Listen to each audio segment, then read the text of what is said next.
Hello all this is Kavya and welcome to my channel Kavya's diary. ఎలా ఉన్నారు? అందరూ బాగున్నారా? నా స్టైల్లో పొటాటో ఫ్రైని చూసేయండి. ఫస్ట్ అయితే పొటాటోస్ ని తీసుకొని పీల్ చేసుకొని చిన్న చిన్న క్యూబ్స్ లా డైసెస్ లా కట్ చేసుకోవాలి. చిన్న చిన్నగా అయితేనే బాగుంటుంది, ఎందుకంటే ఇది డీప్ ఫ్రై. యాక్చువల్లీ దీన్ని మనం ఈవినింగ్ స్నాక్ లా కూడా తినొచ్చు, ఆర్ఎల్స్ మనం రైస్ తో కూడా తినొచ్చు.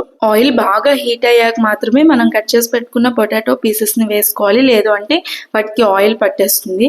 బాగా క్రిస్పీగా కావాలి అంటే ఇంకా ఫ్రై చేయొచ్చు, లేదు అంటే నాకు కొంచెం సాఫ్ట్ గా కావాలి, మేము లంచ్ లో తింటాం కాబట్టి నేను ఈ స్టేజ్ లో తీసేసాను. దాంట్లోకి మిర్చిని కట్ చేసుకొని దాన్ని కూడా బాగా డీప్ ఫ్రై చేసి వేసుకుంటే సూపర్ ఉంటుంది. అలాంగ్ విత్ దట్ నేనైతే కరివేపాకు కూడా వేసుకున్నాను. మీకు వద్దు అనుకుంటే పచ్చిమిర్చి అండ్ కరివేపాకు స్కిప్ చేసేయచ్చు. కొంచెం హీట్ గా ఉన్నప్పుడే సాల్ట్, కారం and if needed garam masala little bit అన్ని కొంచెం కొంచెం వేసుకొని ఇలా ఫ్లిప్ చేసుకోవాలి అండ్ మిక్స్ చేసుకొని తింటే ఉంటుంది. ఒక్కసారి ట్రై చేయండి, చాలా అంటే చాలా బాగుంటుంది.